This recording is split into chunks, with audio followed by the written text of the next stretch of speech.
नमस्कार, माउन्टेन समाचारमा स्वागत छ। म प्रतिमा धरेल र मेरो साथमा हुनुहुन्छ सहकर्मी नवराज पौडेल। सुरु गरौं अहिलेसम्मका मुख्य समाचारहरूबाट।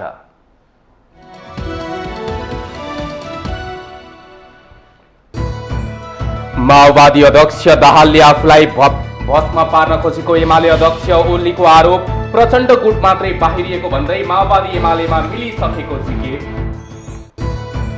भ्रष्टाचार गर्दिन र गर्न दिन्न भन्ने साइनबोर्ड राखेर एमाले अध्यक्ष ओलीले भ्रष्टाचार मात्रै गरेको माओवादी अध्यक्ष दाहालको आरोप। भ्रष्टहरूलाई चयनमा बस्न नदिने चेतावनी। महाअभियोग सिफारिस समितिमा वरिष्ठ अधिवक्ताहरूको बयानबाट महाअभियोग प्रक्रियालाई अझै बल पुगेको विश्वास। आज जबरामाथि पूरक प्रश्न।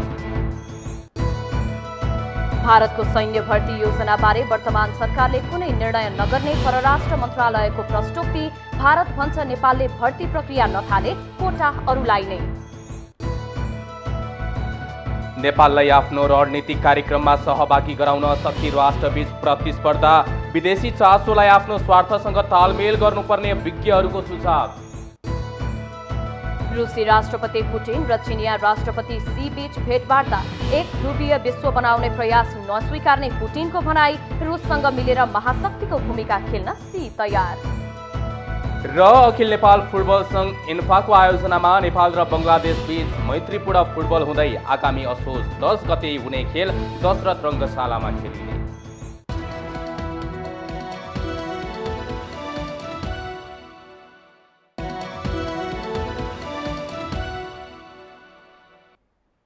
अब समाचार विस्तारमा। नेकपा एमालेका अध्यक्ष केपी शर्मा ओलीले नेकपा माओवादी केन्द्रका अध्यक्ष पुष्पकमल दाहालले तत्कालीन नेकपामा छँदा आफूलाई भस्म पार्ने षड्यन्त्र गरेको आरोप लगाउनु भएको छ।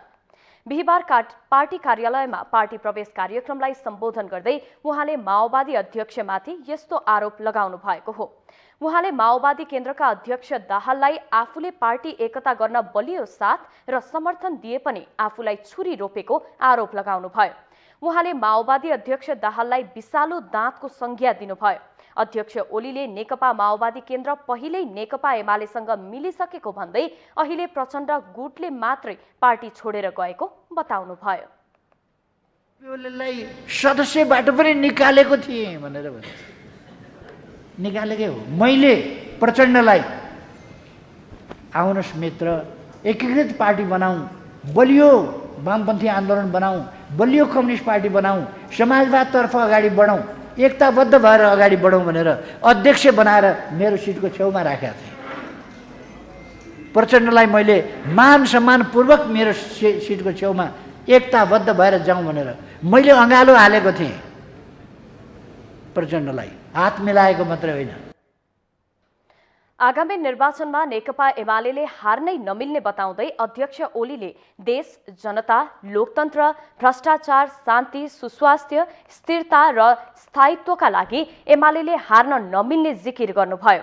उहाँले देशको विकास र समृद्धिको अभियान अघि बढाउने काम नेकपा एमाले बाहेक अन्य दलहरूले गर्न नसक्ने बताउनुभयो।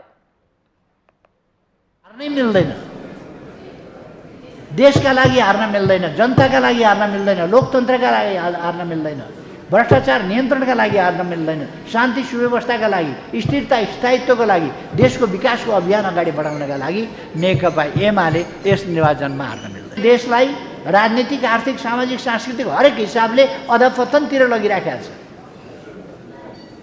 निर्लज्ज ढङ्गले देशलाई ओह्रालो लगाइराखेको छ। यसबाट बचाउनका लागि एमाले बाहेक अरू कोही शक्ति छैन। अध्यक्ष ओलीले समृद्ध नेपाल, सुखी नेपाली भन्ने आँट नेकपा एमाले बाहेक नेपालका कुनै राजनीतिक दल र नेता कार्यकर्तामा नभएको दाबी पनि गर्नुभयो।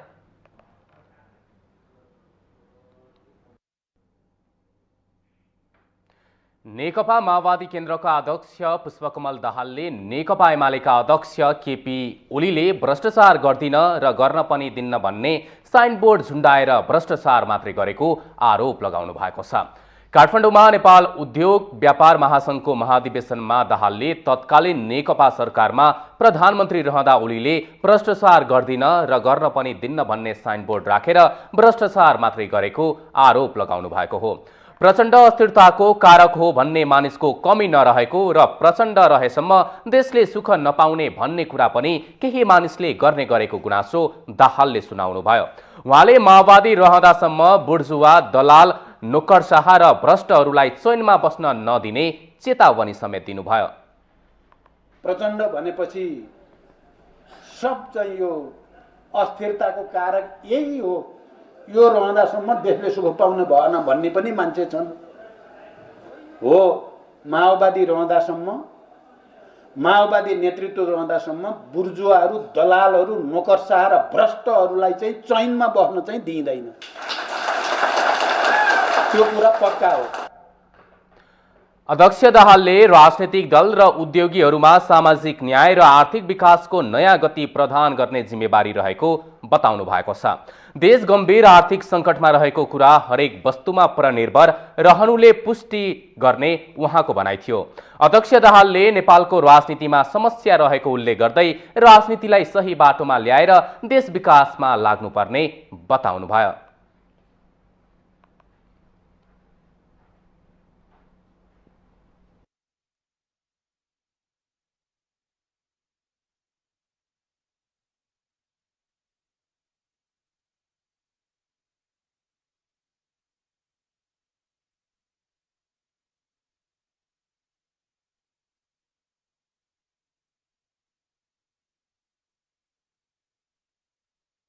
प्रचण्ड भनेपछि सब चाहिँ यो अस्थिरताको कारक यही हो, यो रहँदासम्म देशले सुख पाउन भएन भन्ने पनि मान्छे छन्।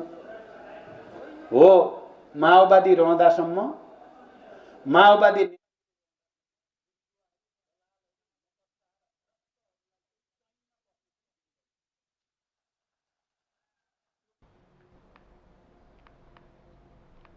वर्तमान सरकारले भारतको सैन्य भर्ती योजना अग्निपथबारे कुनै निर्णय नगर्ने परराष्ट्र मन्त्रालयले प्रश्न पारेको छ। मन्त्रालयमा भएको नियमित पत्रकार सम्मेलनमा मन्त्रालयका प्रवक्ता सेवा लम्सालले वर्तमान सरकारले यस विषयमा कुनै निर्णय नगर्ने बताउनु भएको हो। प्रवक्ता लम्सालले निर्वाचनको मिति तोकिसकेको अवस्था भएकाले सरकारले तत्काल कुनै निर्णय गर्ने पक्षमा नरहेको बताउनु भयो। अग्निपथमा सामेल हुने नहुने बारेमा नयाँ निर्वाचित सरकारले निर्णय गर्ने उहाँको भनाइ छ। बारेमा अहिले के छ भने अहिलेको हाम्रो नेपाल सरकारको अहिलेको निर्णय भनेको अब नवनिर्वाचित सरकारले नै यस विषयमा कुराहरू गर्ने भन्ने हो कि अहिलेलाई तत्काल यो विषयमा छलफल वार्ता अगाडि बढ्दैन, त्यस्तो हो। अब उहाँहरूको कुरा उहाँहरूले राख्नुभयो होला, आफ्नो देशको कुरा राख्नु पाइहाल्यो होइन।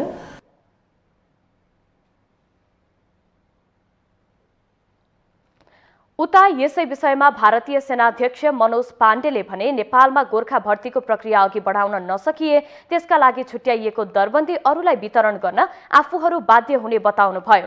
भारतीय दैनिक पत्रिका टाइम्स अफ इन्डियाले जनाएको छ नेपालले अग्निपथ योजना अन्तर्गत भारतले अघि बढाउन लागेको गोर्खा भर्तीलाई लिएर कतिपय प्रश्नहरू उठाएपछि अघिल्लो महिनाका लागि बुटवल र धरानमा तय गरिएका गोर्खा भर्ना अभियान स्थगित गरिएको थियो। यसैगरी प्रवक्ता लम्सालले बाढी पहिरोका कारण उत्तरी नाकामा केही समस्या आए पनि दशैं अघि पूर्ण रूपमा नाका सञ्चालन हुने बताउनुभयो। यसबारेमा चिनिया पक्षसँग पनि कुराकानी भइसकेकोले दशैंभन्दा अघि नै राम्रोसँग नाका सञ्चालन हुनेमा विश्वस्त रहन आग्रह गर्नुभयो।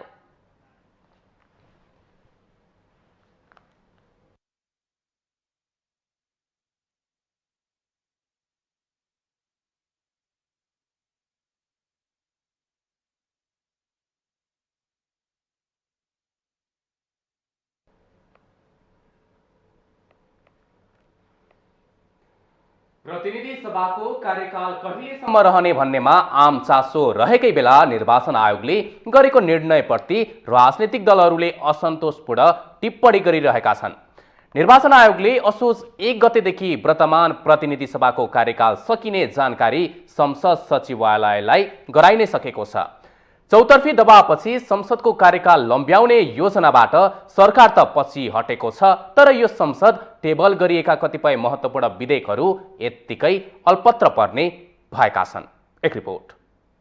मङ्सिर 4 मा हुने निर्वाचनपछि पनि अहिलेकै प्रतिनिधि सभा र प्रदेश सभा लम्ब्याउने गरी कानून संशोधन गर्ने सरकारी चाहना चौतर्फी दबावपछि तुहिए पनि संसदमा लगिएका कतिपय महत्त्वपूर्ण विधेयकहरू भने ऐनको स्वरूप ग्रहण गर्न नपाउँदै अलपत्र पर्ने भएको छ। संसदको कार्यकाल अब केही घण्टा मात्रै बाँकी छ। निर्वाचन आयोगको असन्तुष्टिका साथै प्रतिनिधि सभामै चर्को विरोध भएपछि संसदको कार्यकाल असोज 1 गते नै टुङ्गिने भएको हो। 5 वर्षीय जनादेश सहित 2074 सालमा निर्मित वर्तमान प्रतिनिधि सभाले यसबीचमा निकै उतार चढाव भने बिहोर्न बाध्य भयो। 2 पटक प्रतिनिधि सभा विघटनदेखि सरकार फेरबदलसम्मका घटनाक्रम हेर्ने हो भने प्रतिनिधि सभाको कार्यकाल खासै सन्तोषजनक देखिँदैन। 5 वर्षको स्थिर सरकारको कल्पना गर्दै सोही अनुसारको मतादेश दिएका मतदाता सरकार चलाउने दलका नेताहरूको महत्वाकांक्षा र सत्ता लोलुपताका कारण निराश बनाए। संघीय सरकारमा 2 जना प्रधानमन्त्री बेहोर्दा प्रदेशमा त 3 जनाले सम्म मुख्यमन्त्रीको पगडी गुत्न भ्याए। तर अब यी दुवै सभाको आयु असोज 1 गते उता हुने छैन। सरकार र कानून निर्माणको मूल जिम्मेवारी बोकेको संघीय संसदमा दर्ता भएका 153 विधेयक मध्ये 49 वटा मात्रै प्रमाणीकरण भई ऐनको स्वरूप ग्रहण गरेको छ। विचाराधीन अवस्थामा रहेका 43 वटा विधेयक भने यत्तिकै टुङ्गिने छन्। अझै पनि सरकारले 11 वटा यो बीचमा विधेयकहरू फिर्ता लग्यो र ती कानुन बन्न सक्ने स्थिति रहेन र अब अझै पनि विचाराधीन रहेका विधेयकहरूको कुरा गर्नुपर्दा चाहिँ 43 वटा विधेयक अहिले पनि 2टा सदनमा विचाराधीन अवस्थामा छ।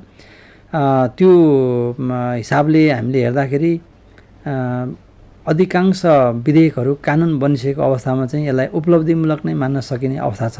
विभिन्न प्रतिकूलताका बावजुद यी उपलब्धिहरू हासिल भएका हुन्। संसदको कार्यकाल सकिने लाग्दा चर्चामा रहेको निलम्बित प्रधान न्यायाधीश चोलेन्द्र शमशेर जबराको महाभियोग के हुन्छ भन्ने अर्को पेचिलो प्रश्न छ। जबराको कार्यकाल मङ्सिर 2 सातासम्म भएकाले पनि यो प्रश्न जटिल बनेको हो। त्यसैगरी सर्वोच्चले फैसला गरेको 8 वर्षपछि प्रस्ताव गरिएको संक्रमणकालीन न्याय सम्बन्धी विधेयक के हुन्छ भन्ने कुनै टुङ्गो छैन। प्रतिनिधि सभाको कार्यकाल सकिने बित्तिकै यी सहित 4 वर्षदेखि विचाराधीन 43 विधेयक शून्यमा पुग्नेछन्। त्यति मात्र होइन, सर्वोच्च अदालतमा प्रस्तावित 3 जना न्यायाधीशको सुनवाई पनि संसदमा नहुँदा के हुन्छ? संसदको विघटन भयो 2 पटक। त्यो समयमा चाहिँ संसदमा धेरै गतिरोधहरू उत्पन्न भए। पुनर्बहाली भइसकेपछि पनि प्रमुख प्रतिपक्षी दल र सत्ता पक्षको बीचमा समझदारी बन्न नसक्दाखेरि हाउस चाहिँ करिब 9 महिनासम्म अवरुद्ध रह्यो। त्यो कार्यकालमा यस्तो विधेयक निर्माण गर्ने प्रक्रियाहरू प्रभावकारी हुन सकेनन्। अत्यावश्यक खालका काम कारबाही बाहेक अरू कुराहरू अघि बढ्न सकेन। 2077 साल पुस 5 र 2078 जेठ 8 मा तत्कालीन प्रधानमन्त्री केपी शर्मा ओलीको सनकमा विघटन मार्फत मारिएको प्रतिनिधि सभा सर्वोच्च अदालतले आदेशबाट बिउत्यायो। अदालतकै आदेशमा 2078 असार 29 गते कांग्रेसका सभापति शेरबहादुर देउवालाई 5औं पटक मुलुकको प्रधानमन्त्री बन्ने बाटो खुल्यो। यद्यपि कठिन सङ्घर्षबाट पुनर्स्थापित संसदले जुन ओज, गरिमा र दक्षताका साथ निर्णय क्षमता देखाउँदै सरकारलाई सदनप्रति जिम्मेवार बनाउनु पर्दथ्यो, त्यसबाट भने संसद चुक्यो। त्यसैले 5 वर्ष अगाडि आफ्नै मतले बनेको संसदको हरकत देखेका मतदाताले मङ्सिर 4 को मतदान मार्फत बन्ने सदनको स्वरूप बदल्न सकुन्। माउन्टेन टेलिभिजन एचडीका लागि क्यामेरामा प्रदीप खलनका साथमा बटुक राजगिरीको रिपोर्ट। नेपाली कांग्रेसले सहमहामन्त्रीहरूलाई समानुपातिक तर्फ उम्मेद्वारका लागि सिफारिस भएका नामहरूबाट क्लस्टर छुट्याएर मात्रै छलफल गर्ने भएको छ। केन्द्रीय संसदीय समितिको बिहिबार प्रधानमन्त्रीको सरकारी निवास बालुवाटारमा बसेको बैठकले पार्टीका सहमहामन्त्रीहरूलाई सम्बन्धित क्लस्टरमा समानुपातिक तर्फ उम्मेद्वारका लागि सिफारिस भएका नामहरूमध्ये क्लस्टर छुट्याएर ल्याउन जिम्मेवारी दिएको हो। कांग्रेसले विधान बमोजिम 165 र 330 वटै निर्वाचन क्षेत्रबाट समानुपातिक तर्फ उम्मेद्वारका लागि 1 महिला सहित 3 जनाको नाम सिफारिस गरी पठाउन निर्देशन गरेको थियो। जिल्ला र क्षेत्रीय समितिहरूले भने आकांक्षी सबैको नाम राखेर सिफारिस गरी पठाएका छन्। अहिलेसम्म सबै उम्मेद्वारको नाम एकै ठाउँमा राखेर संख्या एकिन गर्न समेत सकिएको छैन। एउटै क्षेत्रबाट 25 जनासम्मको नाम सिफारिस भएर आएको छ। बुधबार बसेको बैठकले समानुपातिक तर्फ 1 निर्वाचन क्षेत्रबाट 1 जना उम्मेद्वार हुने गरी उम्मेद्वार चयन गर्ने मापदण्ड बनाइसकेको छ भने स्थानीय तहमा उम्मेद्वार भएको व्यक्तिलाई उम्मेद्वार नबनाउने, 1974मा समानुपातिकतर्फ उम्मेद्वार भएका व्यक्ति समेत पुनः उम्मेद्वार बन्न नपाउने र उच्च नैतिकता, योग्यता, क्षमता भएका पार्टीको पक्षमा लोकप्रिय मत थप्ने नेताहरूलाई प्राथमिकतामा राख्ने मापदण्ड बनाएको छ। बैठकमा सभापति शेरबहादुर देउबाले तीनै मापदण्डका आधारमा उम्मेद्वार चयनको प्रक्रिया अघि बढाउन निर्देशन दिनुभएको छ। उम्मेद्वार चयन गर्ने बुधबार र बिहीबारका बैठकमा भने नेता शेखर कोइराला सहित पूर्व पदाधिकारी र केन्द्रीय सदस्यहरूलाई समेत आमन्त्रण गरिएको छ।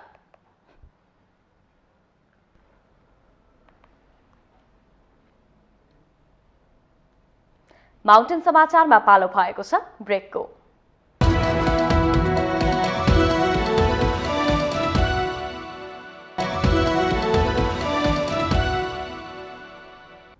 ब्रेकपछि स्वागत छ। अब बाँकी समाचार।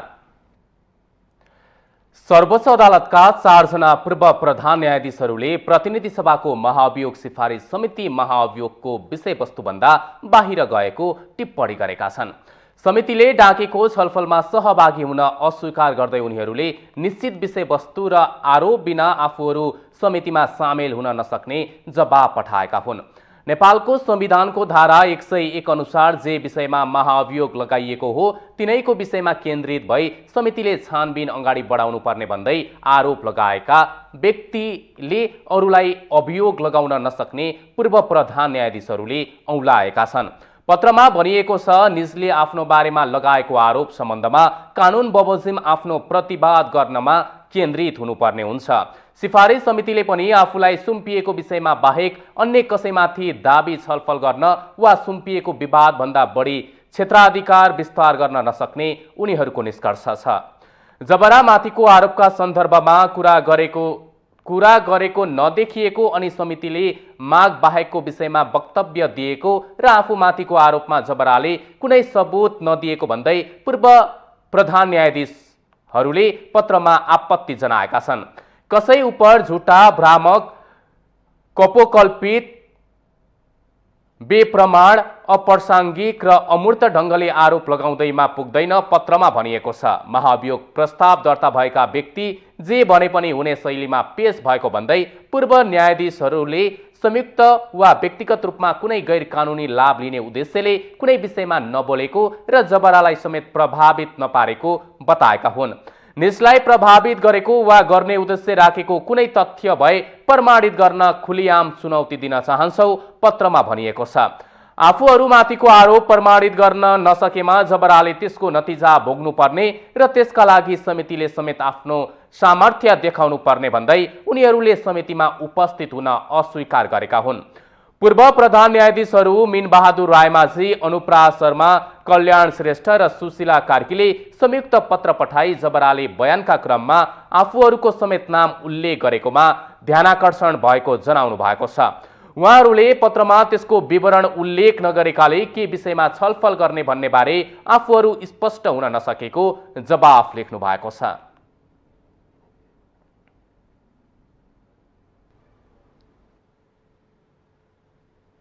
विश्व शक्ति राष्ट्र चीन र उदयमान शक्ति भारतको बीचमा रहेको नेपालको भू राजनीतिक अवस्थाले शक्ति राष्ट्रको ध्यान तान्ने गरेको छ। पछिल्लो समय अमेरिका र चीनको बढ्दो भ्रमण श्रृङ्खलाले नेपाललाई आफ्नो पक्षमा पार्न भरपूर प्रयास गरिरहेको देखिन्छ। शक्ति राष्ट्रहरूको बढ्दो चासोलाई नेपालले आफ्नो स्वार्थसँग तालमेल गर्नुपर्ने जानकारहरू बताउँछन्। चीनको राष्ट्रिय जनकांग्रेस स्थायी समितिका अध्यक्ष ली चान्सु बिहीबार मात्र नेपालको भ्रमण सम्पन्न गरेर विदेश फर्केका छन्। नेपालले चिनिया परियोजना BRI-लाई ग्रहण गरोस् तथा एक चीन नीतिप्रति प्रतिबद्ध रहोस् भन्ने चाहना चीनले राख्दै आएको छ। नेपालको सार्वभौम संसदले अमेरिकी सहयोग परियोजना MCC पारित गरेपछि चीन केही सशंकित बनेको थियो। नेपाली भूमि चीन विरुद्ध प्रयोग हुँदैन भन्ने विश्वास दिलाउनकै लागि नेपालका शीर्ष नेताहरूले पटक पटकको भेटमा प्रतिबद्धता जनाउने गरेका छन्। चीन मात्र होइन, पछिल्लो समय नेपालमा शक्ति राष्ट्र अमेरिका र उत्तरी छिमेकी चीनका अधिकारीहरूको भ्रमण बाक्लिएको छ। नेपालको भू राजनीतिक महत्व बढेका कारण नेपाललाई आफ्नो पक्ष, रणनीति र कार्यक्रममा सहभागी गराउने प्रतिस्पर्धा शक्ति राष्ट्रबीचमा बढेको जानकारहरू बताउँछन्। यो भूराजनीतिक महत्त्व बढीसँगै नेपाललाई आफ्नो पक्षमा अथवा आफ्नो रणनीतिमा आफ्नो विभिन्न कार्यक्रमहरूमा सामेल गराउने प्रतिस्पर्धा पनि शक्ति राष्ट्रहरूको बीचमा पछिल्लो समय बढिराखेको छ। त्यसको प्रचष्टे दृष्टिकोण उदाहरण चाहिँ हामीले उसमा लिन सक्छौँ होइन। एमसिसी होस् अथवा बेल्ट एन्ड रोड इनिसिएटिभ होस्, पछिल्लो समय एसपिपी होस्। चान्सुको भ्रमणसँगै बिहिबार मात्र चीनले कोरोना महामारीदेखि बन्द रहेको रसुवागढी र तातोपानी नाका खोलेको छ। शक्ति राष्ट्रहरूको चासोलाई सकारात्मक रूपमा लिँदै नेपालले कुनै एकपक्षीय झुकाव राख्नुभन्दा आफ्नो फाइदाका लागि सम्झौता गर्नुपर्ने कूटनीतिक मामिलाका जानकारहरू बताउँछन्। पछिल्लो समय विश्वमा बढ्दै गइरहेको शक्ति राष्ट्रहरूको ध्रुवीकरणमा विश्व शक्ति बन्ने होडमा रहेका भारत र चीनको बीचमा अवस्थित नेपाललाई आफ्नो पक्षमा पार्न उनीहरूबीच होड चलेको देखिन्छ। नेतृत्वले शक्ति राष्ट्रको चासोलाई आफ्नो हितमा ल्याउनुभन्दा सत्ता मोहका लागि विदेशी शक्तिहरूसँग सहकार्य गर्नाले नेपालले आफ्नो कूटनीतिक महत्त्व गुमाइरहेको पूर्व परराष्ट्र मन्त्री डाक्टर प्रकाश चन्द्र लोहनीको धारणा छ। र नेपालका नेताहरूले परराष्ट्र नीतिलाई सत्ता टिकाउने एउटा आधार बनाउँदैनन्। भन्नुको मतलब सत्ता टिकाउनको लागि चाहिँ कहिले चाहिँ दक्षिणतिर गएर हात जोड्ने, कहिले उत्तरतिर हात जोड्ने, कहिले समुद्र पारी गएर हात जोडेर म तपाईँको हुँ भन्ने यस्तो दृष्टिकोण नराखेर यिनीहरूले आफ्नो स्वाधीनता को लागि चाहिँ यिनीहरू कटिबद्ध छन् र यिनीहरू जे भन्छन् त्यो चाहिँ त्योभन्दा बाहिर जाँदैनन् र परराष्ट्र नीतिलाई सत्ता स्वार्थको लागि प्रयोग गर्दैनन् भन्ने कुराको त्यो विश्वास चाहिँ नेपालको सरकारले दिलाउनुपर्छ, जुन अहिलेसम्म दिलाउन सकेको छैन। उत्तरी छिमेकी चीनसँगको व्यापार र पारवहन नेपालमा विकासको मुख्य आधार बन्ने देखिन्छ। यता शक्तिशाली मित्र राष्ट्र अमेरिकासँगको सहयोग र अनुदान सम्झौताहरूलाई स्वीकार गर्ने तथा थप लगानी भित्रिने अवस्था बनाउनुमा नेपालको हित देखिन्छ। दुई शक्ति राष्ट्रहरूबीच अवस्थित नेपालको भौगोलिक अवस्थिति र भू राजनीतिमा विश्वकै नजर रहने गर्दछ। यस्तोमा ती राष्ट्रहरूसँग मित्रवत वातावरण कायम गर्दै राष्ट्रिय स्वार्थका मुद्दामा सम्झौता गर्नु आवश्यक देखिन्छ।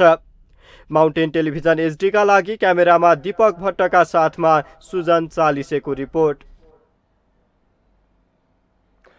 प्रमुख निर्वाचन आयुक्त दिनेश थपलियाले निर्वाचनमा भाग लिएका उम्मेदवारले 1 महिनाभित्र खर्च विवरण नबुझाए कालो सूचीमा राख्ने चेतावनी दिनुभएको छ।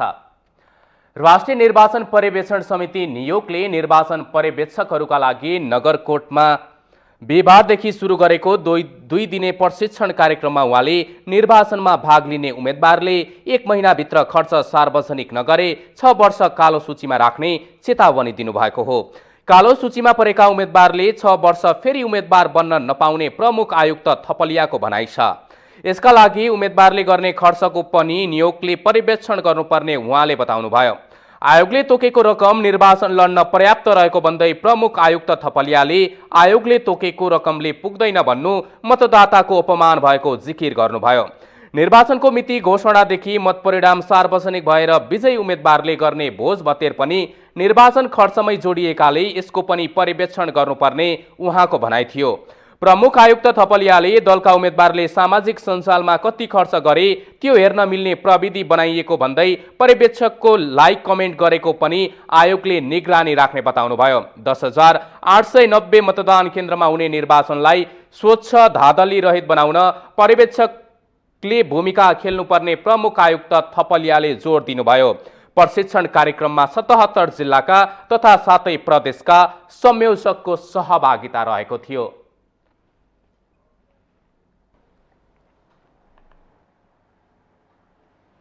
प्रत्यायोजित व्यवस्थापन तथा सरकारी आश्वासन समितिले प्रत्यायोजित विधायन व्यवस्थापन गर्न बनेको विधेयक चाँडै टुङ्गो लगाउने निर्णय गरेको छ। बिहिबार सिंहदरबारमा बसेको समितिको बैठकले यस्तो निर्णय गरेको हो।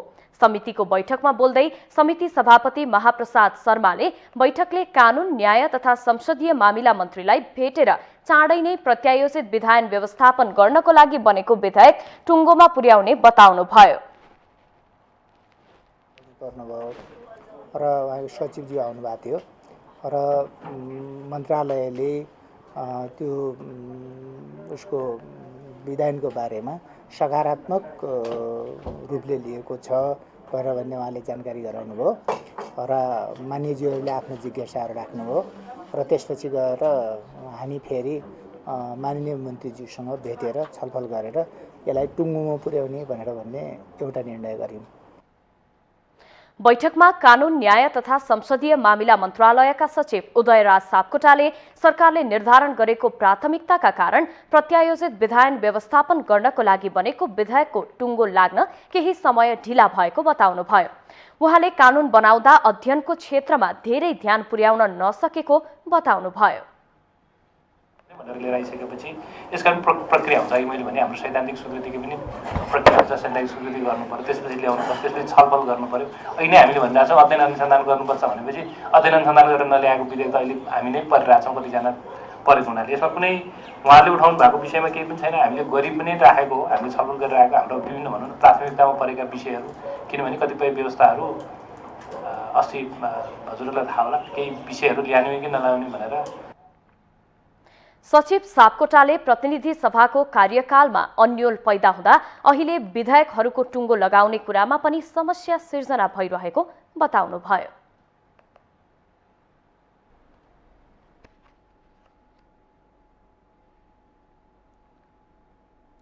राष्ट्रिय सभा बैठकले 3वटा विधेयकहरू पारित गरेको छ। बिहिबार 2 चरणमा बसेको राष्ट्रिय सभा बैठकले प्रतिनिधि सभाबाट सन्देशसहित प्राप्त 3वटा विधेयक पारित गरेको हो।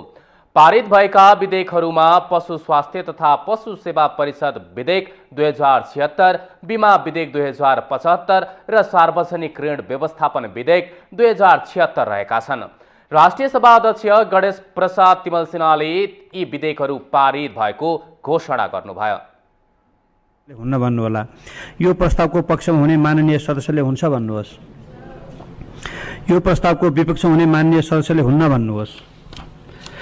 हुन्न भन्ने आवाज सुनिएन। तसर्थ प्रतिनिधि सभा सन्देशित प्राप्त केही नेपाल ऐनलाई संशोधन गर्न बनेको विधेयक 2079 माथि विचार गरी सुन्ने प्रस्ताव सर्वसम्मतिले स्वीकृत भएको घोषणा गर्दछु।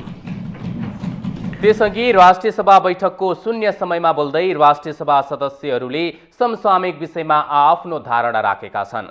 शून्य समयमा बोल्दै राष्ट्रिय सभा सदस्य उदय बहादुर बोहराले जनताको समस्या लिएर भौतिक पूर्वाधार तथा यातायात मन्त्रीलाई भेट्न गए पनि भेट्न नदिएको भन्दै गुनासो गर्नुभयो। राष्ट्रिय सभाका अर्का सांसद गोमादेवी तिमल सिन्हाले डेङ्गु नियन्त्रणका लागि कीटनाशक औषधिहरू छर्नुपर्ने भन्दै सरकारको ध्यान आकर्षण गराउनुभयो। ज्यूको कार्यकक्षमा सांसदहरू जनताको समस्या लिएर गएका हुन्छन्। घण्टौँसम्म उहाँहरूले बाहिर पुर्याउनुहुन्छ, भेट दिनुहुन्न, भित्र विभिन्न किसिमका मान्छेहरूको आवत जावत हुन्छ। यसरी सांसदहरूलाई समस्या जनताको समस्या लिएर गएका सांसदहरूलाई यो खालको चाहिँ के अरे व्यवहार हुनु राम्रो हुन्न। म सम्माननीय अध्यक्षज्यू मार्फत सबै मन्त्रीज्यूहरूलाई माननीय मन्त्रीज्यूहरूको ध्यान आकर्षण गराउन चाहन्छु। अहिले देशमा एउटा रोगकै रूपमा डेङ्गु फैलिएको छ। यो डेङ्गुलाई निराकरण गर्नको लागि खालि पानी फ्याँक्ने, पानी जम्न नदिने भनेर मात्रै पुग्दैन। त्यसलाई कीटनाशक दबाईहरू छरेर त्यो समस्यालाई, त्यो रोग निराकरण गर्नको लागि पहल होस् भन्ने म ध्यान आकर्षण गर्न चाहन्छु। त्यस्तै सांसद जयन्ती देवी राईले पनि डेङ्गु नियन्त्रणमा सरकारले ध्यान नदिएको बताउनुभयो। उहाँले डेङ्गु नियन्त्रणका लागि विशेष अभियान नै सञ्चालन गर्नुपर्ने बताउनुभयो। राष्ट्रिय सभाका अर्का सांसद भुवन बहादुर सुनारले ठगी केसमा संलग्न मानिसलाई राष्ट्रिय मुस्लिम आयोगका अध्यक्षले भगाएको समाचार आएको उल्लेख गर्दै उहाँप्रति निलम्बन गरी छानबिन गर्न माग समेत गर्नुभयो। र अहिले जताततै देशभरि विशेष रूपमा काठमाडौँबाटै जाने बाटो चाहिँ अहिले पहाडी क्षेत्रहरूमा पनि यो रोग चाहिँ बढिरहेको स्थिति छ र त्यसको लागि चाहिँ अहिले मृत्यु हुने सङ्ख्या पनि करिब दर्जनौँ पुगिसकेको हुनाले यसमा सरकारको त्यति धेरै ध्यान गइरहेको छैन। त्यस कारणले यसलाई अहिले अभियानकै रूपमा यसको विशेष रोकथामको व्यवस्था गरियोस् भन्ने म सरकारको ध्यान आकर्षण गर्न चाहन्छु। हालसालै एआइपी कक्षबाट ठगी केसका ठगी केसमा संलग्न मान्छेलाई राष्ट्रिय मुस्लिम आयोगका अध्यक्षले भगाएको भन्ने एकदम चर्चामा आएको छ। तर उहाँलाई निलम्बित गरी छानबिन गरेको चाहिँ सुन्न पाइएको छैन। त्यसले गर्दा यो सम्बन्धित निकायले चाहिँ यो बारेमा चाहिँ ध्यान दियोस् भन्न म चाहन्छु। राष्ट्रिय सभाको शून्य समयमा सांसदहरूले मदन कुमारी शाह, गरिमा, राजेन्द्र लक्ष्मी गैरे, सुरेश कुमार आले मगर लगायतले समसामयिक विषयमा सरकारको ध्यानाकर्षण गराउनु भएको थियो। राष्ट्रिय सभाको आगामी बैठक शुक्रबार दिउँसो 3 बजे बस्ने गरी बोलाइएको छ।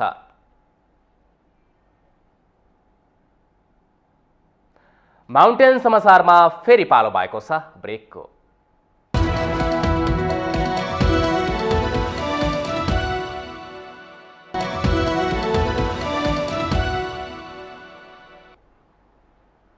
ब्रेकपछि पुनः स्वागत छ। अब बाँकी समाचार। फुटपाथ व्यवसायीहरूले काठमाडौँ महानगरपालिकाको कार्यालय घेराउ र विरोध गर्दै महानगरपालिकालाई ज्ञापन पत्र बुझाएका छन्। महानगरपालिकाका मेयर बालेन्द्र शाहलाई ज्ञापन पत्र बुझाउने भनेर समय माग गरे पनि उहाँले समय नदिएपछि महानगरपालिकाका प्रमुख प्रशासकीय अधिकृत वसन्त अधिकारीलाई व्यवसायीहरूले ज्ञापन पत्र बुझाएका छन्। काठमाडौँ महानगरपालिकाका मेयरले मापदण्ड विपरीतका कार्यप्रति आक्रामक रूपले प्रस्तुत हुँदै फुटपाथमा व्यापार गर्नेहरूलाई हटाएपछि उनीहरू मर्कामा परेको गुनासो गर्दै विरोधमा उत्रिएका छन्। त्यस क्रममा बिहिबार नेपाल स्वरोजगार व्यापार श्रमिक संघले काठमाडौँ महानगरपालिकालाई ज्ञापन पत्र बुझाएको छ। व्यवसायीहरूको ज्ञापन पत्र बुझ्दै महानगरपालिकाका प्रमुख प्रशासकीय अधिकृत वसन्त अधिकारीले व्यवसायीहरूको जवाफ आफूले दिन नसक्ने बरु उनीहरूको मागलाई जस्ताको तस्तै मेयर शाहलाई बुझाउने बाचा गर्नुभयो। मेयर साहब आफ्नो अभियानमा हुनुहुन्छ, काममै हुनुहुन्छ, अहिले फिल्डमै हुनुहुन्छ मेयर साहब। अब यहाँहरूको जुन माग छ, म यहाँको प्रमुख प्रशासकीय अधिकृतको हैसियतले यहाँहरूको मागलाई जस्ताको तस्तै मेयर साहब समक्ष मैले प्रस्तुत गर्छु। तपाईँहरूले मलाई त जानकारी थिएन तपाईँहरू आउने भन्ने कुरा, तपाईँ सबैजनाले बोल्ने हो भने अब मैले फेरि जवाफ दिनु मैले केही पनि दिन्न। तपाईँहरूको अहिले तपाईँले बोल्ने मात्रै कुरा हुन्छ। तपाईँको जुन माग हो, म अहिले आएको भनेको चाहिँ म यो अफिसको प्रमुख प्रशासकीय अधिकृत भएको नाताले तपाईँहरूको माग लिखित रूपमा भएको माग म ग्रहण गर्छु र मैले मेयरलाई पेश गर्छु भन्ने हिसाबले मात्रै अहिले मैले सबै तपाईँहरूको जवाफ दिनु पनि सक्दिनँ। तपाईँले मलाई पेश गर्नुहोस् न, मेरो पनि। सडकमा व्यापार व्यवसाय गरेर आफै स्वरोजगार भएका नागरिकहरूलाई सम्मान गर्नुको साटो महानगरले सत्ता र शक्तिको दुरुपयोग गरेको उनीहरूको आरोप छ। नेपाल स्वरोजगार व्यापार श्रमिक संघ बागमती प्रदेश कमिटिका उपाध्यक्ष सनत ढकालले महानगरपालिकाले फुटपाथ व्यापारीहरूलाई गरेको अमानवीय व्यवहारको भर्त्सना गर्ने बताउनुभयो। त्यस्तै नेपाल स्वरोजगार व्यापार श्रमिक संघ बागमती प्रदेश कमिटी अध्यक्ष माया गुरुङले 3 दिन अगाडिदेखि समय माग गर्दा समेत मेयर शाहले समय नदिएको गुनासो गर्नुभयो। अध्यक्ष गुरुङले मेयर शाहले 10,000 नागरिकले सडकमा रोइरहेको आवाज सुन्नुपर्ने बताउनुभयो। श्रीमान प्रमुखज्यू, काठमाडौँ महानगरपालिकाको कार्यालय बागदरबार काठमाडौँ महोदय, केही समयदेखि काठमाडौँ महानगरपालिकाले महानगर क्षेत्रभित्र विधि र कानुन प्रक्रिया विपरीत निर्माण गरेको संरचनालाई हटाउने अभियान सञ्चालन गरिएको छ। यस अभियानप्रति एकबद्धता जाहेर गर्छौँ। तर सडकपेटी तथा गल्लीमा व्यवसाय गरेर जीवन चलाइरहेका स्वरोजगार श्रमिकहरूलाई नियन्त्रण गर्ने, लछार पछारीमा हातपात गर्ने, सामान खोज्ने, कब्जा गर्ने जस्ता अमानवीय व्यवहार भर्त्सना गर्छौँ। सानो पुँजी लगानी गरेर फलफुल, तरकारी, जुत्ता, चप्पल, कपडा लगायतका सामग्रीहरू सस्तो मूल्यमा बिक्री गर्ने निम्न वर्गका जनता स्वयं रोजगार सिर्जना गरेर जीवन चलाइरहेका छन्। यस्ता नागरिकलाई सम्मान गर्नुपर्नेमा, स्वयं रोजगार निर्माण गरेकोमा प्रोत्साहित गर्नुपर्नेमा सत्ताको शक्तिको प्रयोग गरेर लथार पथार गर्ने, लगानी सिधाइदिने गरी सामान नियन्त्रणमा लिने कार्यको खेदजनक छ। हामी यहाँ 10,000को संख्यामा चाहिँ हामी स्वरोजगार श्रमिक बालेन शाहको टाइम लिएर हामी भेट्न आउँदाखेरि 3 दिन अगाडि उहाँको टाइम लिएर भेट्न आउँदाखेरि उहाँले टाइम दिनु भएन। उहाँ कता व्यस्त हुनुहुन्छ अरे, कति साह्रो उहाँ व्यस्त हुनुहुन्छ के? यत्रो सडकमा रुइरहेको कराइरहेको जनताको आवाज उहाँले सुन्नुहुन्न, कसको आवाज सुन्नुहुन्छ के? त्यो के हाम्रो भनाइ चाहिँ। अब अहिलेको अवस्थामा सडकपेटीमा व्यवसाय गर्ने, फुटपाथमा व्यवसाय गर्ने स्वरोजगार श्रमिकहरूलाई चाहिँ ठिकै छ, त्यो ठाउँमा व्यवस्थापन गर्न नसके तापनि, एउटा निश्चित वैकल्पिक स्थान दिन नसके तापनि निश्चित एउटा टाइमिङ तोकेर चाहिँ एउटा गरिखाने वातावरण दिन पर्यो के, होइन? त्यसर्थ पनि चाडबाडको मुखमा आएर, यद्यपि 20 वर्ष लामो इतिहास छ हाम्रो सङ्गठनको, हामीले निरन्तर हाम्रो आफ्नो मुद्दाहरू उठाउने काम गरिरहेका छौँ। 14 वर्षदेखि सुन्धाराको फुटपाथमा व्यापार गर्दै आएकोमा अहिले आएर महानगरले हटाएकाले दिनको 3 घण्टा व्यापार गर्न पाउनुपर्ने माग राखेका छन्। निम्न आय स्रोत भएकाले गरिखान पाउनुपर्ने व्यवसायीहरूको माग छ। माग के हो भनेको हामीले अब भनौँ न धेरै वर्ष भइसक्यो हामीले यहाँ व्यापार गरिरहेको, हामीलाई चाहिँ बेलुकाको 3 घन्टा समय दिनु पर्यो भनेर। मैले गरेको त 14 वर्ष भइसक्यो, अब साथीहरू त 20-25 वर्ष धेरै वर्ष भइसक्यो। हामीले पनि गरी खान पाउनुपर्छ भनेर चाहिँ हाम्रो माग हो होइन। हजुरहरू जो सडक व्यापारमा हिजोदेखि आफ्नो कार्यथलो बनाएर बस्नुभएका साथीहरूलाई चाहिँ आज महानगरले बिना विकल्प चाहिँ नै आज त्यो सडक पेटीबाट जुन उठाउने काम गर्यो, सडक पेटीबाट उठाएर सडक खुला गर्नु हाम्रो पक्ष हो। तथापि त्यहाँनिर त्यसैलाई डिपेन्ड भएर बस्ने मान्छेहरूको कुनै विकल्प रहित भएको कारणले गर्दा उहाँहरूले चाहिँ नै जुन बाँचेर बाँच्न पाऊँ भन्ने अधिकारको लागि जो आउनु भएको छ त्यसको एकैबद्धताको लागि म यहाँ उपस्थित भएको हो। हाम्रो त त्यहाँ त त्यति बाधा पनि थिएन क्या, त्यति सानो ठाउँ पनि छैन, फरकै ठाउँ छ। हामी बसेको त्यहाँ 3-4 वर्षै भयो, अहिलेसम्म लोहाटे पनि थिएन। अब अहिले पालादेखिबाट लोहाट्न थाले अस्तिबाट, अनि अब अहिले अब 6:30 बजे 7 बजीसम्म पनि लोहाटिरहनुहुन्छ त्यहाँ। अब दिनुहुन्न, हाम्रो त्यहाँ त्यस्तरी हामीले बाटो थुनेर हामी बसेको पनि थिएन। सबै हामीले ठाउँ ठाउँमा गाप राखेर सफा गरेर यसो माटोमा यहाँ बाटो राख्नुपर्छ, तिमीहरू यहाँ छेकेर नबस्थे भन्ने गरेको थियो। हामी अरू आउँदा पनि सबैजना हामी मिलेर लाइनै ठाउँ राखेर बस्ने गरेको थियो। कुनै विकल्प नदिई पूर्व सूचना बिना आफूहरूलाई हटाएर महानगरले दमन गरेको भन्दै व्यवसायीहरूले प्रदर्शन गरेका छन्। सडक पेटी तथा गल्लीहरूमा व्यापार गरेर जीवन चलाउने निम्न वर्गीय स्वरोजगार श्रमिकहरूलाई विकल्पको व्यवस्था नै नगरी बेरोजगार बनाएको भन्दै उनीहरूले महानगर विरुद्ध प्रदर्शन गरेका हुन्। काठमाडौँ महानगरपालिकाकी उपप्रमुख सुनिता डङ्गोलले महानगरले करको दायरा बढाउनको लागि खेल्नुपर्ने भूमिकामा सहजीकरण गर्न तयार रहेको बताउनु भएको छ।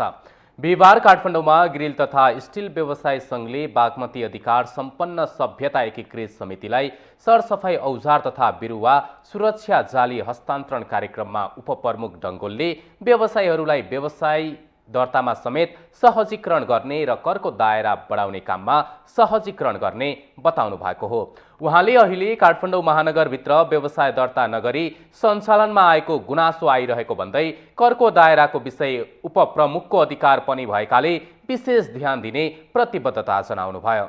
धेरै कुरा गर्नु त छैन, अघि भर्खरै राजस्वको कुराहरू आइरहेको थियो, ट्याक्सको कुरा आइरहेको थियो, रजिस्ट्रेसनको कुरा आइरहेको थियो, धेरै व्यवसायीहरू दर्तै नगरिकन पनि चलिरहेको भन्ने कुराहरू आइरहेको थियो र पक्कै पनि राजस्वको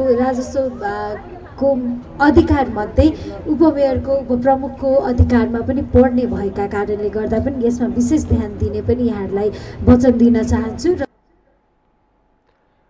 उपप्रमुख डङ्गोलले व्यवसाय दर्ता गर्दा व्यवसायीहरूलाई असहज नहुने र महानगरमा पनि रेकर्ड रहने र करको दायरा बढाउने गरी काम गर्ने प्रतिबद्धता रहेको बताउनुभयो। सङ्घले समितिलाई बिरुवाको सुरक्षाको लागि आवश्यक पर्ने तारजाली करिब 7,44,500 बराबरको सामग्री हस्तान्तरण गरेको छ।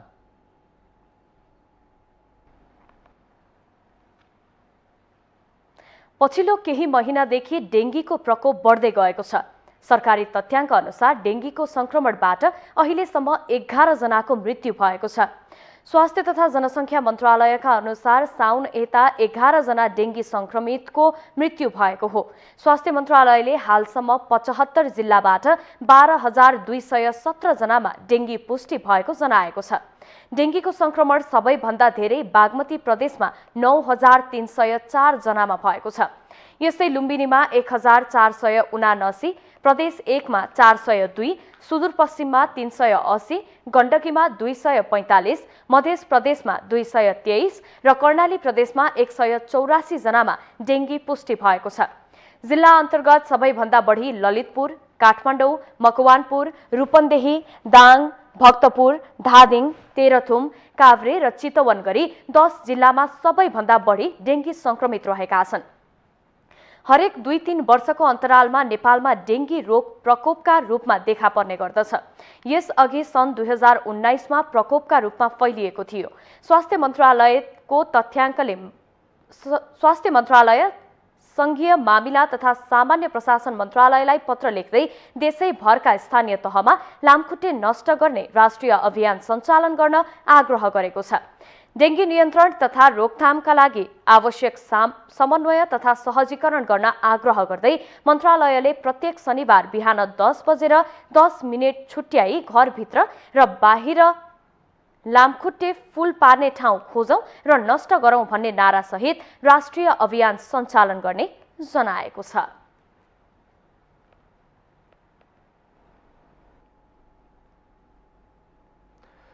संचार तथा सूचना प्रविधि मन्त्री ज्ञानेन्द्र बहादुर कार्कीले आगामी निर्वाचनलाई 10 वर्षभित्रमा नेपाललाई दक्षिण एसियामा सम्पन्न मुलुकको रूपमा चिनाउने अभियानको रूपमा अगाडि बढाउने प्रतिबद्धता व्यक्त गर्नुभएको छ। मन्त्री कार्कीले आगामी निर्वाचनमा जनतालाई मत दिने मेसिनको रूपमा मात्रै नलिई आफूहरूलाई 10 वर्षभित्रमा कमसेकम नेपाललाई दक्षिण एसियाको सम्पन्न मुलुकको रूपमा चिनाउने अभियानको रूपमा अघि बढाउने बताउनु भएको हो। बिहिबार ललितपुरमा आयोजित एक कार्यक्रमका बीच मोबाइल डिभाइस म्यानेजमेन्ट सिस्टमको शुभारम्भ गर्दै उहाँले मुलुकको अर्थतन्त्र श्रीलङ्का जस्तो हुनै नसक्ने दाबी समेत गर्नुभएको छ। केहीले मुलुकको अर्थतन्त्र श्रीलङ्काको हालतमा अघि बढेको भन्दै भ्रम सिर्जना गरिरहेको तर त्यस्तो हुनै नसक्ने मन्त्री कार्कीको भनाइ थियो। म लामो अर्थतन्त्रको कुरा गर्न चाहन्न। केही समय हामी चिन्तित पनि भयौँ र एउटा भ्रम सिर्जना गरियो कि नेपालको अर्थतन्त्रको हालत श्रीलङ्काको जस्तै हुँदैछ भनेर। हामी सचेत हुनु जरुरी थियो र मैले धेरै सार्वजनिक फोरमहरूमा बोलेको छु कि हाम्रो अवस्था श्रीलङ्काको जस्तो हुँदैन। मन्त्री कार्कीले निजी क्षेत्रसँग हातेमालो गरेर मात्रै मुलुकलाई समृद्ध बनाउन सकिन्छ भन्ने कुरामा सरकार जानकार रहेको पटक पटक दोहोर्याउनु भयो। त्यस अवसरमा उहाँले मोबाइल डिभाइस म्यानेजमेन्ट सिस्टम मुलुकको समृद्धिमा योगदान पुर्याउने उद्देश्यका साथ सञ्चालनमा ल्याइएको उल्लेख गर्दै त्यसको प्रभावकारी कार्यान्वयन गर्न सम्बन्धित निकायलाई सचेत समेत गराउनुभयो।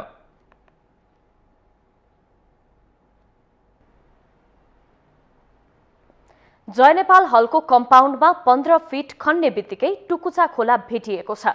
बिहिबार काठमाडौँ महानगरपालिकाले जय नेपाल हलको कम्पाउन्ड भत्काउने क्रममा 15 फिट खन्दै गर्दा टुकुचा खोला फेला परेको हो।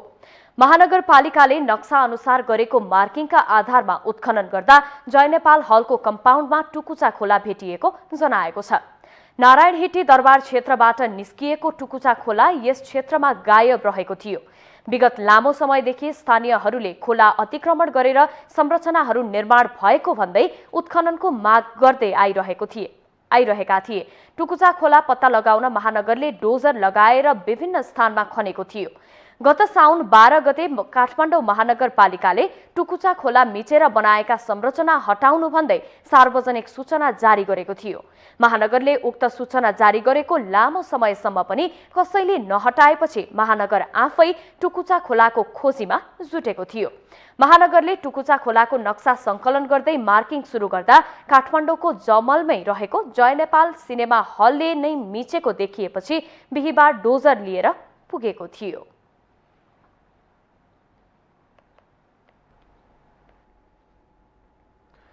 चाडबाड नजिकिएसँगै चितुवनको रत्ननगर नगरपालिकाले बजार अनुगमनलाई तीव्रता दिएको छ। खाद्य प्रविधि तथा गुण नियन्त्रण कार्यालय भरतपुर र रत्ननगर नगरपालिकाले संयुक्त रूपमा बजार अनुगमन गरेको हो। अनुगमनका क्रममा टाढी बजारका केही किराना पसलहरूमा अखाद्य घिउ र म्याद गुज्रिएका सामान भेटिएका छन्। उपमेयर यादव प्रसाद पाठकको नेतृत्वमा गरिएको अनुगमनको क्रममा बकुलहरको बाबा रामदेव किराना पसलमा पूजाका लागि प्रयोग गर्ने तेल बिक्रीका लागि राखिएको बिल नकाटेको पाइएको छ। म्याद लागेका सामग्री नष्ट गरिएको र त्यस्ता सामग्री पसलमा नराख्न आग्रह गरिएको अनुगमन समितिले जनाएको छ। करिब 1 दर्जन किराना पसलमा अनुगमन गर्दा पसलहरूमा मूल्य सूची नराखेको म्याद लागेका सामग्री भेटिएको र अखाद्य सामग्री बिक्री भइरहेको पाइएको अनुगमन समितिले जनाएको छ।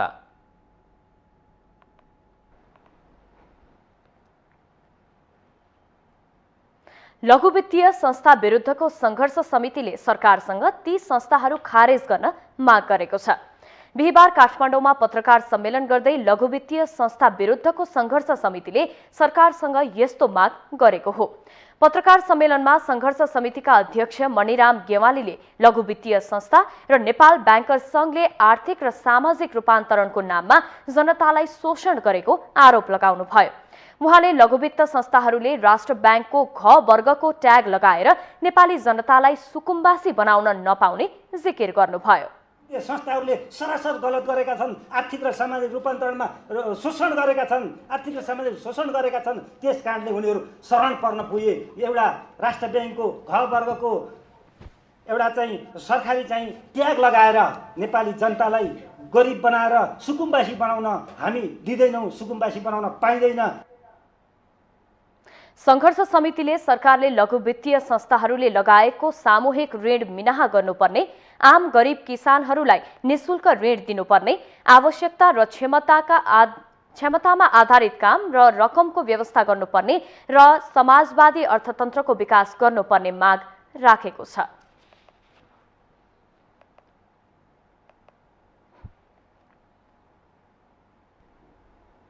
हामीसँग आर्थिक, अन्तर्राष्ट्रिय र खेल समाचार बाँकी नै छन्। अहिलेलाई भने पालो भएको छ ब्रेकको।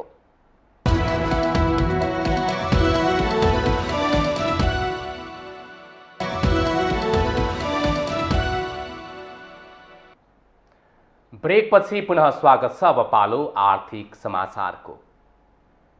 आर्थिक समाचारको साथमा मेरो देश मेरो जगदम्बा सिमेन्ट, गुणस्तरको नयाँ स्तर Riddhi Siddhi cement, Jagadamba super sign तथा ग्याल्वा प्लस जस्ता पाता जीवन भरको भरोसा।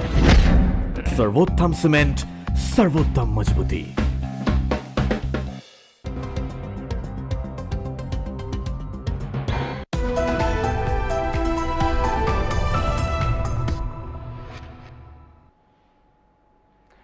डेढ महिनादेखि बन्द चीनतर्फका तातोपानी र रसुवागढी नाका सञ्चालनमा आएका छन्।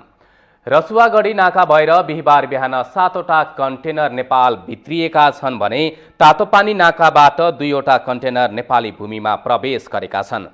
रसुवाका प्रमुख जिल्लाधिकारी नवराज जैसीका अनुसार बिहिबार बिहान नाकाबाट 7वटा कन्टेनर नेपाली भन्सार यार्डमा आइपुगेका छन्। थप कन्टेनरहरू आउने जानकारी चिनिया पक्षले गराएको उहाँले बताउनुभयो। उता तातोपानी नाकाबाट पनि 2वटा कन्टेनर नेपाल प्रवेश गरेका छन्। उक्त नाकाबाट कति कन्टेनर दैनिक नेपाल भित्रिन्छन् भन्ने स्पष्ट जानकारी नआएको भन्सार कार्यालयले जनाएको छ। बिहिबार भित्रिएको कन्टेनरमा एउटामा कच्चा ऊन र अर्कोमा जलविद्युत पूर्वाधारका सामग्री रहेको भन्सार कार्यालयले जनाएको छ। तिब्बतमा कोरोनाका कारण लकडाउन गरेको चीनले सोही कारण देखाउँदै नाका बन्द गरेको थियो। तिब्बत क्षेत्रमा कोरोना संक्रमण बढेपछि चीनले साउन 22 गतेदेखि रसुवागढी नाकाबाट हुने निर्यातमा रोक लगाएको थियो। निर्यातमा रोक लगाएपछि दशैं र तिहारका लागि आयात गरिएको अरबौं मूल्य बराबरको सामान तिब्बतमा रोकिएको थियो। नाका खुलेपछि बिहिबार बिहान अन्तर्राष्ट्रिय स्वास्थ्य मापदण्ड कोभिड प्रोटोकलको विषयमा चिनिया पक्षले रसुवागढी नाकाको अवलोकन गरेका थिए। बिहिबार रसुवागढीबाट आयात भएको 7 कन्टेनरमा रेडिमेड सामानहरू रहेका छन्। चीनको सिकासे, केरुङ, न्यालम, ल्यासामै रोकिएका दशैं तिहार लक्षित सामग्री सेप्टेम्बर 27 सम्ममा नेपाल पठाइसक्ने जानकारी चिनिया पक्षले दिएको रसुवा भन्सार कार्यालयका प्रमुख भन्सार अधिकृत रामप्रसाद मैनालीले बताउनुभयो। चाडबाडको मुखमै नाका बन्द भएर आयात रोकिँदा आफूहरू मर्कामा परेको गुनासो व्यवसायीहरूले गरिरहेका थिए।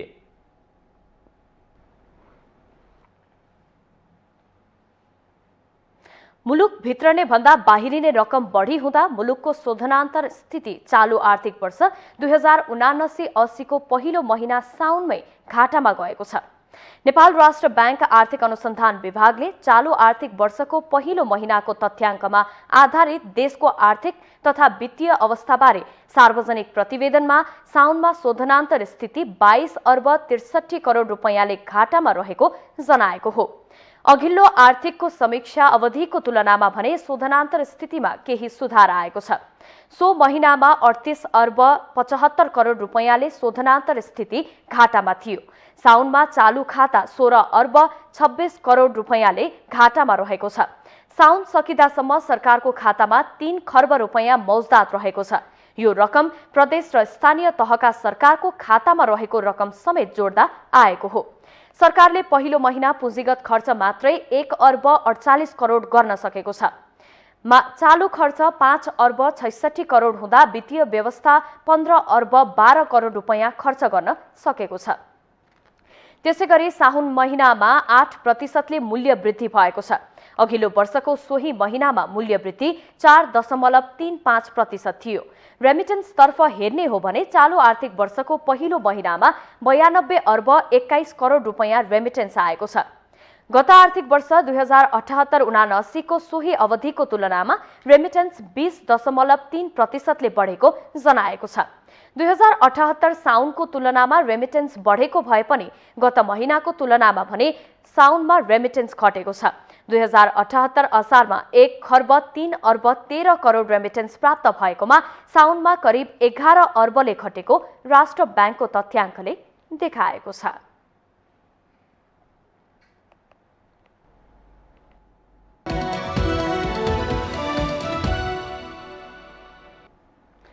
ब्रेकसँगै हामी माउन्टेन समाचारको अन्त्यमा आइसकेका छौं। जाँदा जाँदै मुख्य समाचार पुनः एकपटक।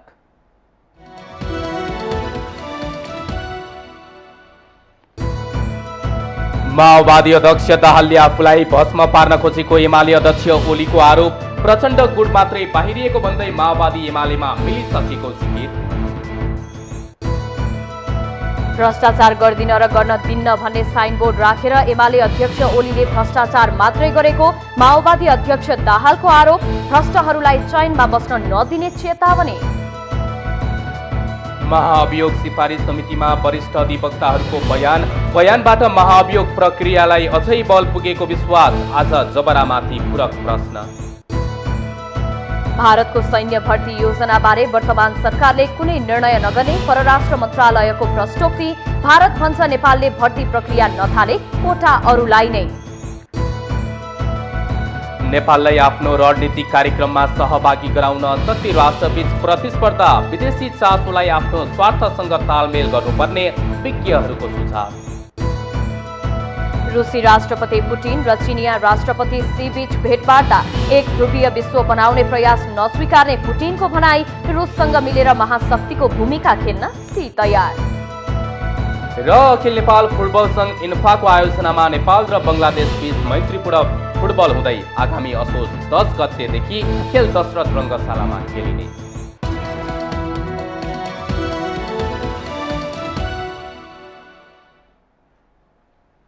यो सँगै माउन्टेन समाचार सकिएको छ। सत्य, तथ्य र निष्पक्ष समाचारका लागि माउन्टेन टेलिभिजन HD हेर्दै रहनुहोला। नमस्कार।